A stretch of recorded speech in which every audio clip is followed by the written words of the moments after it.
Well, good morning. It's a great pleasure for me to be here, and I'd like to just add my thoughts about the spirit of this symposium in terms of exchanging ideas and interacting with all of you and figuring out what all of us here in the Bay Area are doing with respect to viruses. I'm really not a virologist at all, and what I want to do today is to share with you work that we're doing in my laboratory, really along a couple of different lines to figure out the molecular mechanisms by which viral DNA and RNA molecules are either detected in cells or the way that they interact with the cellular machinery. So, by way of introduction, I just want to point out that we've actually had a long-standing interest in my lab in understanding how foreign nucleic acids are detected in cells. And we've been working a lot on CRISPR, adaptive immunity, and bacteria, as you may know. But today what I want to do is tell you about some other work that we're doing in the lab to particularly focus on the way that human cells are able to interact with viral DNA and RNA molecules. And so this introductory slide just is a very sort of a 10,000-foot level cartoon that shows the way that cells are set up to deal with the entry of viral nucleic acids into the cell. And so you probably many people in this audience are very familiar with some of the players in the innate immune system in which there are interferon-inducible transmembrane proteins that interact initially with viruses, as well as interferon-inducible effector molecules in the cytoplasm that deal with viral nucleic acids. And then, of course, there's typically a very intricate trafficking that goes on between the cytoplasm and the nucleus that allows viral nucleic acids to get into the nucleus and then back out again. And so what I want to do in the talk today is really to tell you two stories about things that we're doing in the laboratory right now. First of all, to look at how host cell detection of foreign DNA actually works. And as I'll try to tell you, we got into this through a very unexpected route that we didn't think we were working on the molecule that we turned out to be working on. And then secondly, I want to just tell you a slightly more speculative story that is really in the early stages to understand how viral RNA molecules fold in cells and how they are trafficked and deal with the cellular machinery. And this is an area that we're really very, very excited about, but as you'll see, it's at an early stage. So this is a project where I would really welcome input and potential collaborations with those of you in the audience. Okay, so I'm gonna focus first on this story, host cell detection of foreign DNA. And this is a cartoon that again, just sort of at a very crude level, shows some of the players that are involved in detecting viral particles and their nucleic acids when they enter the cell, both DNA molecules and RNA. And this has been a very, very active area of research, as you probably know. And for RNA detection in particular, we know a fair amount about molecules like toll-like receptors as well as RIG-I-like receptors that are responsible for recognizing different flavors of RNA molecules that get into the cell and are detected to be not belonging to the host in different ways. And then those trigger downstream signaling pathways. Now, interestingly, for DNA detection, the sensors for DNA detection in the cytoplasm have been less clear. Again, this has been a very active area of research, many people working, a number of potential DNA sensor molecules identified, but maybe not validated thoroughly. And although a lot of people have been working on this problem, we were not one of them, okay? So we were not actually working on these unknown DNA sensors, we thought. But instead, when a postdoc, Philip Krantusz, came to my lab, he was actually very interested in the question of how cells more generally respond to viral infection. And we have been quite intrigued by a paper published by Charlie Rice's lab about 2 years ago now, I think, in which he did a screen, and many other labs have done these sorts of things as well, looking for genes that are stimulated by interferon or part of the interferon pathway in response to different kinds of viral infection. And so they had identified a fairly long laundry list of genes that were simulated in these pathways in response to a number of different viruses. And so we thought it would be very interesting to figure out the molecular mechanism by which at least some of these genes are actually acting in the cell to deal with an incoming viral infection. So Philip was working on a sort of a number of these, and one of them was a sort of a gene with an obscure name, C6orf150, that he was interested in because it had a predicted fold that looked kind of like a CCA-adding enzyme or a nucleotidal transferase. And these are enzymes that deal with RNA molecules. They are part of the maturation pathway for tRNA molecules in particular, and they add a little short RNA sequence to the 3' end of RNA. And we thought, gee, it would be very interesting if there was an enzyme like that that was somehow involved in detecting viral nucleic acids. But it was a puzzling and problem because as soon as he purified this protein, he found out that it actually didn't seem to interact with RNA at all. It actually bound to DNA. Okay, and so that's where we kind of were in the project, and he was also working on trying to crystallize this protein.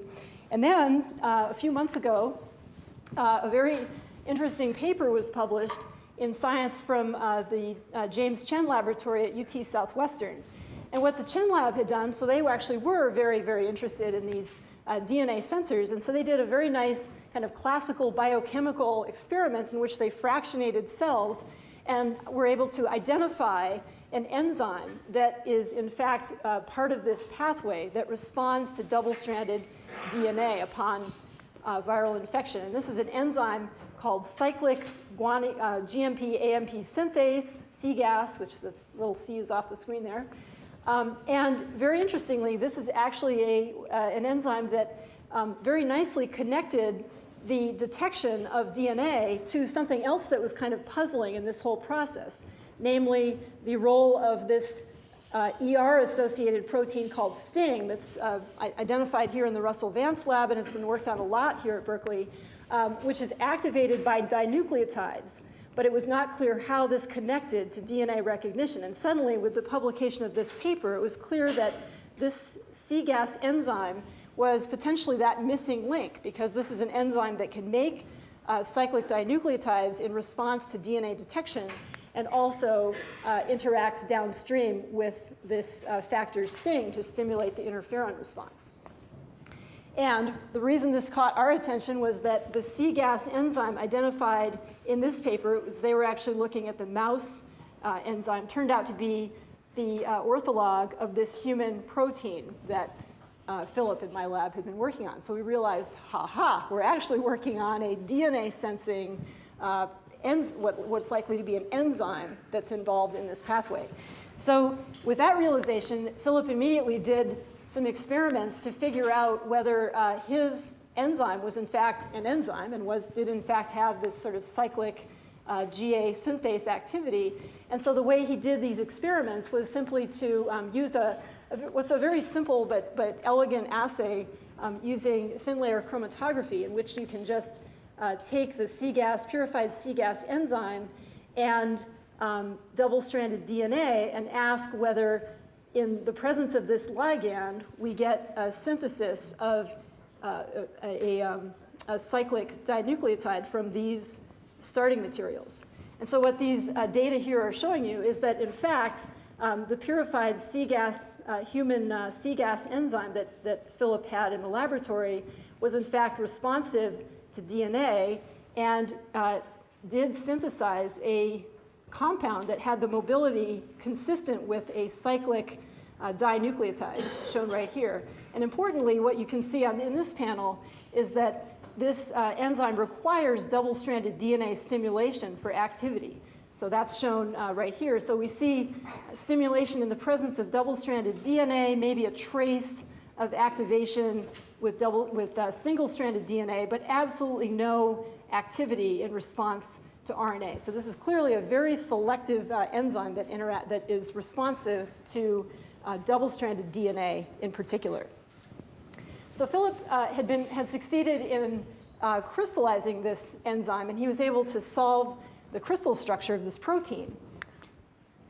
And so that's what I'm showing you here. And this is a paper that's actually just out, published, I think, today online in Cell Reports, showing, presenting this structure, which is a 2.5 angstrom resolution structure.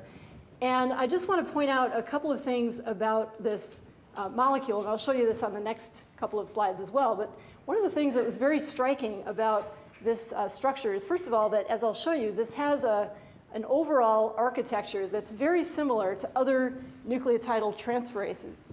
And that wasn't too surprising based on the similarity of the sequence and the secondary structure to those kinds of enzymes, but it was very satisfying to actually see that here in the structure. But there was one thing that was very distinctive about this structure that was different from other nucleotidal transferases that had previously been investigated. And that was the very prominent positioning of this ion here, which is a zinc ion. And it was actually used to solve the phase problem and allowed Philip to actually calculate an electron density map for this protein. And what was very interesting was that this turns out to be located in a part of the structure that turns out to be a kind of a non-canonical zinc finger, or really, as I'll show you, a zinc ribbon kind of structure that sits right at one end of a cleft that we initially suspected might be involved in nucleic acid recognition over here, although in these crystals we don't have the actual nucleic acid ligand bound in the structure. So looking at that structure, so Philip was then able to do a comparative analysis between this CGAS protein and another type of sensing molecule, except this is a protein that senses RNA molecules called oligoadenylate synthase. A very interesting, also nucleotidal transferase enzyme that has a very, very similar architecture to the CGAS enzyme when you look at this overlaid structure here, with the exception that it doesn't have the zinc ribbon or this zinc ion binding pocket located right here, which is only in the CGAS protein. And what's very interesting is that although these proteins are very structurally homologous, the OAS enzyme is actually capable of synthesizing 2'5' linked oligoadenylate molecules. So it's sort of a different kind of chemistry than what was thought to be going on with these with the CGAS enzyme, which had been proposed to be making a cyclic dinucleotide that had 3'5' linkages between the G and the A in this linked cyclic molecule. However, when we saw this, right, so this is just, I wanted to show you this here. So this is basically the product that's made by these, by this oligoadenylate synthase, which produces 2'5' linked chains in response to RNA binding. So it's a signaling system that makes these molecules that are then thought to trigger downstream effectors in the cell. So with that information and that comparison, Philip wondered whether it meant that should we rethink the chemistry of the cyclic dinucleotide that was being made by the CGAS enzyme.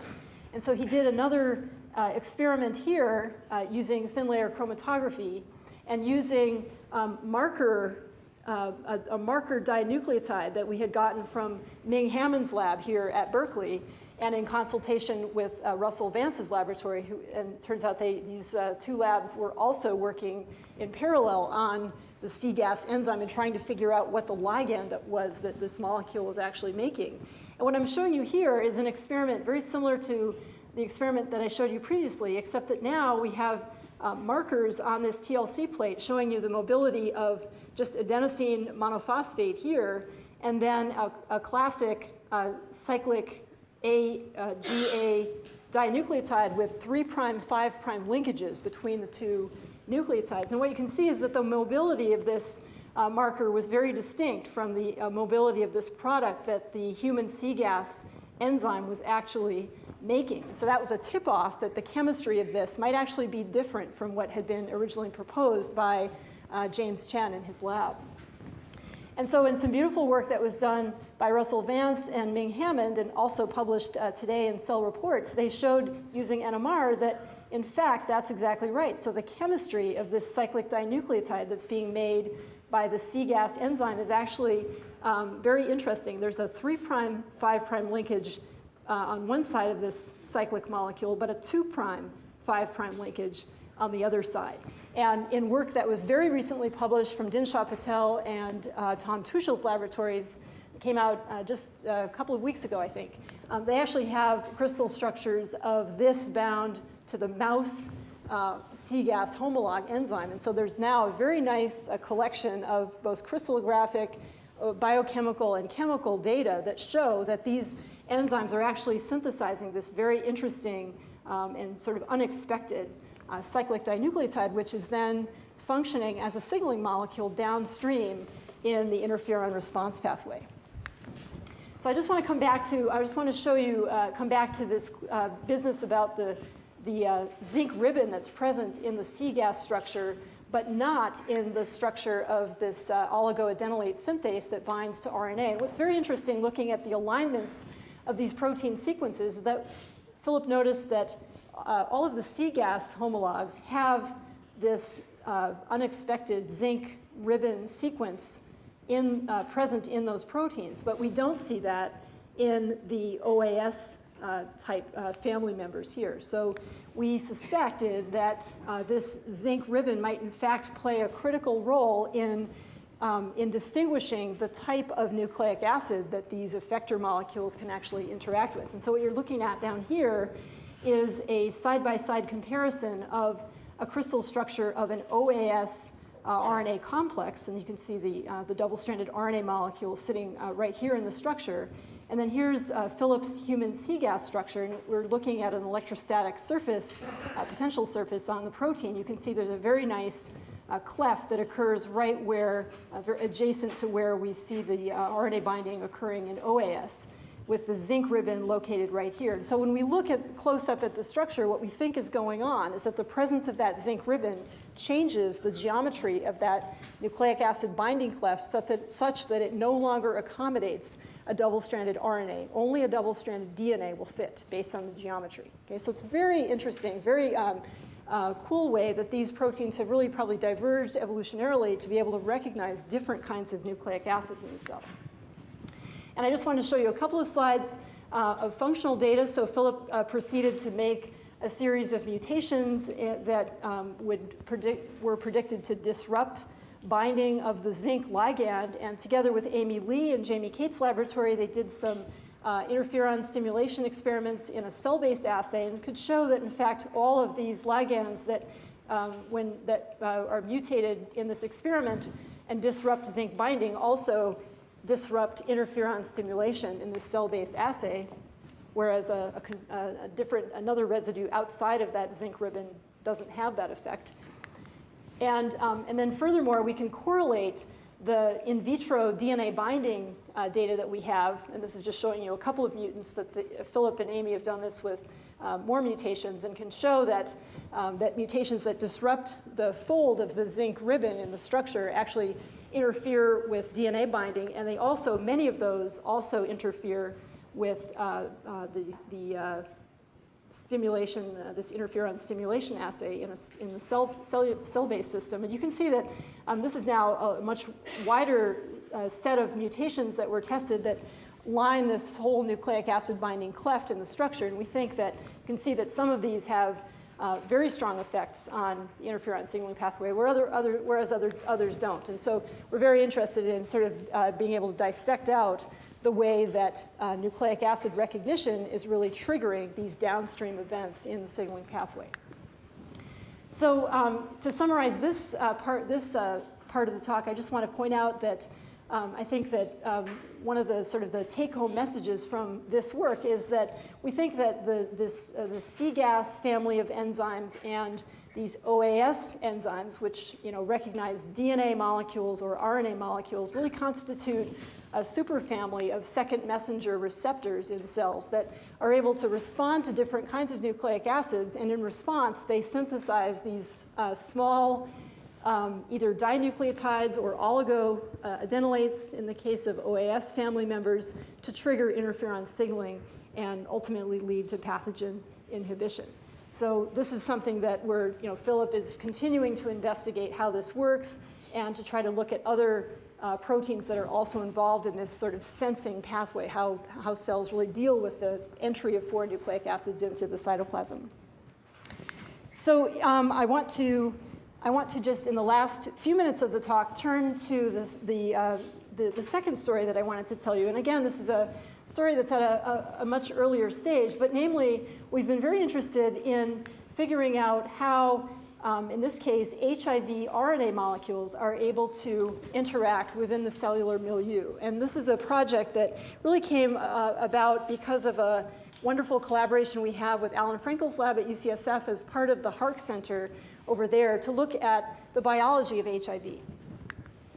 And so I want to just very briefly introduce this project by showing you a cartoon that illustrates a challenge that a lot of retroviruses face in cells, which is namely that they have to go through an initial early phase of infection in which the viral nucleic acids get into the nucleus and they're spliced as usual, and these lead to molecules that then are exported from the nucleus and get translated in the cytoplasm, very sort of standard pathway.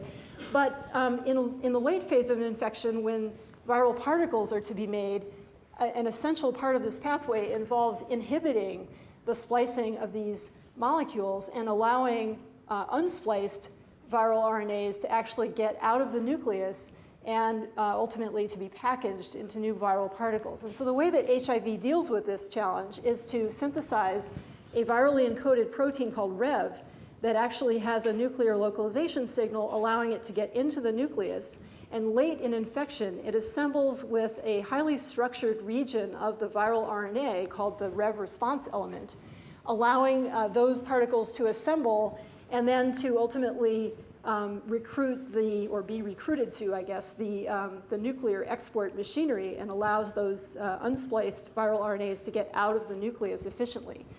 So there's been a lot of interest in this for a long time in understanding the biology of this. And of course, there's a very interesting therapeutic angle as well, because this is a fundamental part of the step in the HIV replication cycle. And so there's been a lot of interest in understanding the pathway, not only from the standpoint of the basic biology, but also to really figure out whether it might be possible to inhibit this step in the pathway.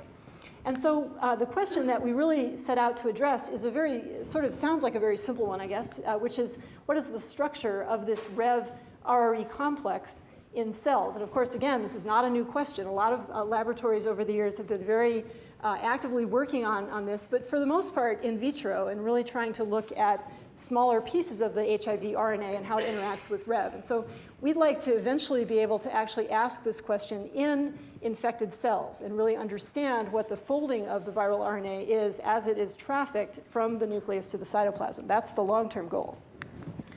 And the way we want to do this is by taking advantage of what's called shape chemistry, which was a chemistry developed in Kevin Week's laboratory, in which one can modify the 2' hydroxyl groups of RNA molecules in such a way that only the positions that are in highly dynamic parts of an RNA structure are actually modified. So it's a way to very accurately detect parts of an RNA that are either exposed in solution, but also importantly are in parts of the structure where those backbone positions are highly dynamic. In other words, they're not locked down in secondary or tertiary interactions. And so you can make these, you can modify these RNAs and then use reverse transcription to detect the sites of modification, because the RT enzyme will stop at sites that are right before positions that are modified in the RNA molecules. And then these RNAs are typically sequenced, and then we can map those positions of modification back onto the primary and ultimately secondary and even potentially tertiary structure of the RNA to try to predict what the fold is of the molecule, and also sites where proteins might be interacting. And so in a collaboration between my lab and Adam Arkin, Julius Lux, who was a former Miller Fellow in Adam's lab, Stephanie Mortimer in my lab, and Lior Pachter's group in math here at Berkeley, it was a wonderful three-way collaboration. And what that led to was the ability to use this kind of strategy, but to hook it up to a high-throughput sequencing method of detecting the sites of modification, so that in principle, one could do this in a much more high-throughput fashion, as well as looking, using barcoding, actually looking at multiple different mutants of an RNA molecule at once in one experiment. And I just want to show you sort of where we are with this right now in terms of applying the strategy to looking at the HIV RRE Rev interaction. And so these are now data that were measured by Yoon Bai, a postdoc in my lab, together with a wonderful student, Akshay Tambe, who was until recently a rotation student and then has very recently joined my lab jointly with Lior Pachter. And so the experiments that Yoon and Akshay did were to initially just sort of validate this approach by making an in vitro transcript of the Rev-response element of HIV, which is shown here, which has a fairly well-defined secondary structure, and could show that, that when you treat this with the shape reagent and map sites that are modified, one can, you get sort of data that look like this, where we can see changes that occur in the structure, and in particular, that occur in response to Rev binding, Rev protein binding. So this has been well studied such that we know that multiple Rev monomers will bind along this RNA, and they seem to assemble in an ordered pathway. And so Yoon and Akshay were very interested to see that, in fact, they could detect evidence for this even in vitro by doing this sort of shape modification. And furthermore, in addition to simply looking at sort of these static binding events, it turns out that there's some very nice published data showing that, there are interesting dynamics of formation of this Rev-RRE complex, again in vitro, in which multiple individual Rev monomers will assemble in an ordered fashion along the Rev response element. And so just showing sort of what these data look like when you do these experiments using the shape chemistry, what Yoon and Akshay could see is that if you monitor changes that occur at different individual positions within the Rev response element, we could see that, that according to in a time course experiment, and so time is plotted here on the x-axis, we could see changes that occur in individual locations of the Rev response element that are different, and actually that potentially even change over time as more Rev molecules are actually assembling along this RNA structure. So this is, again, all data that are measured in vitro.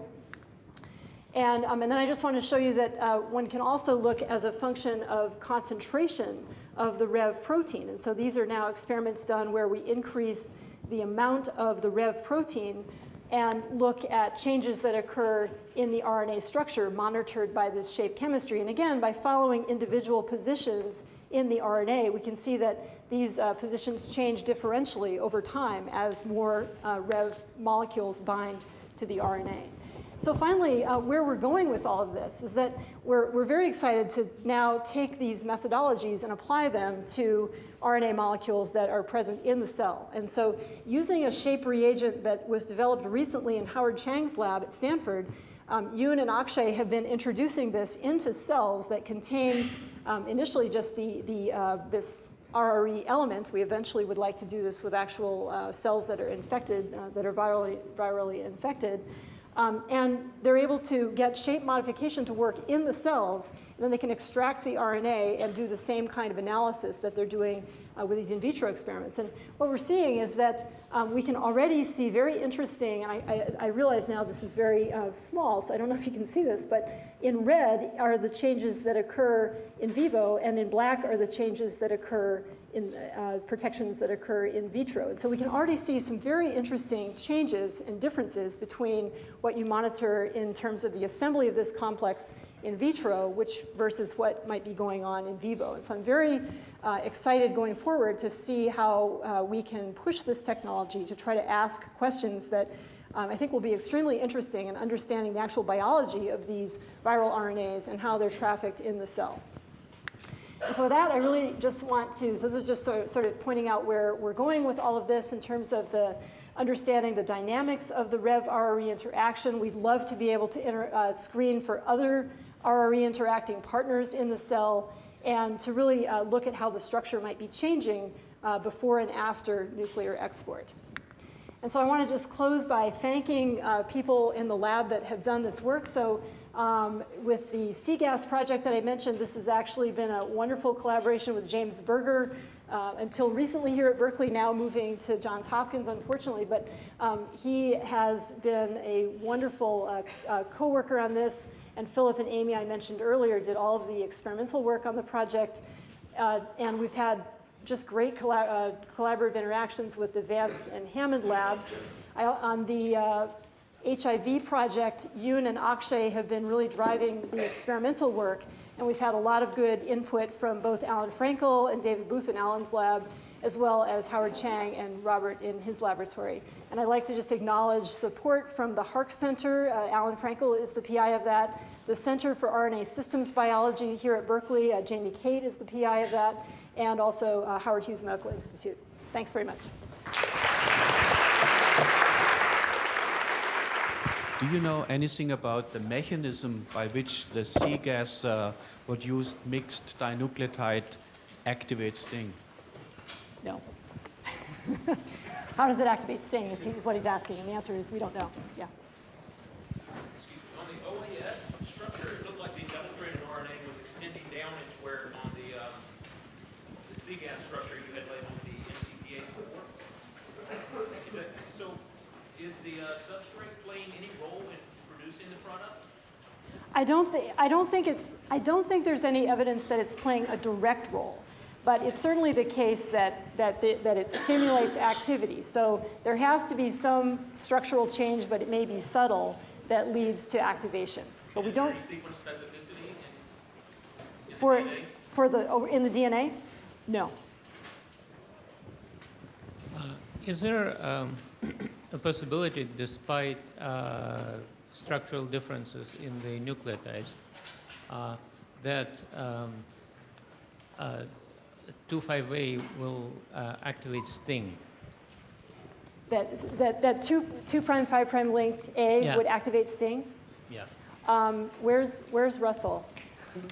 It does. It does. Yes. Okay. Yeah. Thank you. Yeah. So when you're looking at the HIV in cells, you're going to have a lot of different forms of this positive strand, and not all of it is necessarily going to be, in the Rev binding stage. What's your plan for isolating that specific strand that's going to be binding to Rev? So I think one thing that we're hoping to do is to take advantage of mutants that the Frankel lab has in the RNA and in the Rev protein itself that have been shown, at least in vitro, to govern assembly of that complex. And so what we're hoping to do, and this is why I mentioned the barcoding, is that we hope we could have a family of mutants that where we understand biochemically, at least in vitro, how they're behaving with response to that, with regard to that assembly, have those barcoded in different ways such that in the cell we could follow the fate of each of those molecules. So that's the idea.